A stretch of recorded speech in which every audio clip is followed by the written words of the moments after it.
Hindavi Swarajya news, जनतेसाठी एक पाऊल पुढे। डोळ्यात मिरची टाकून लुटणाऱ्या 2 जणांना स्थानिक गुन्हे शाखेने घेतले ताब्यात।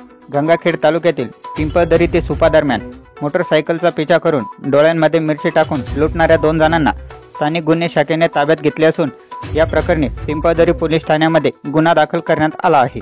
फेब्रुवारी महिन्यातील 22 तारखेला फायनान्स कंपनीची वसुली करून कंपनीचे कर्मचारी गंगाखेडकडे येत असताना त्यावेळी मोटरसायकलवर मागे येऊन 2 जणांनी त्यांच्या डोळ्यामध्ये मिरची पावडर टाकत त्यांच्याकडील नगदी रोकड आणि इतर साहित्य पळवून नेले होते।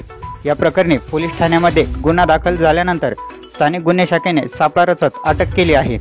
पोलीस अधीक्षक रवींद्रसिंह परदेशी, अप्पर पोलीस अधीक्षक यशवंत काळे, उपविभागीय पोलीस अधिकारी दिलीप टिपरसे, उपविभागीय पोलीस अधिकारी समाधान पाटील, पोलीस निरीक्षक अशोर गोरबान यांच्या मार्गदर्शनाखाली ही कार्यवाही सहपोलीस निरीक्षक पीडी भारतीय, सहपोलीस निरीक्षक दिनेश सूर्यवंशी, पोलीस उपनिरीक्षक गोपीनाथ वाघमारे, अजित बिरादार, अंमलदार दिलावर खान, सिद्धेश्वर चाटे, विष्णू चव्हाण, नामदेव डुबे, मधुकर ढवळे, राम पोळ, बाळासाहेब तुपसुंद्रे, सचिन भद्रके, रंगनाथ दुबाटे, रवी जाधव, विलास सातपुते, हनुमान ढगे, दिलीप निलपत्रेवार, विष्णू चव्हाण, राहुल परसोडे, शेख रफिक, निलेश परसोडे, परसराम गायकवाड, शेख इम्रान, कैलास शिंदे, संजय घुगे, रत्नाकर मुरकुटे यांनी सहभाग घेतला आहे।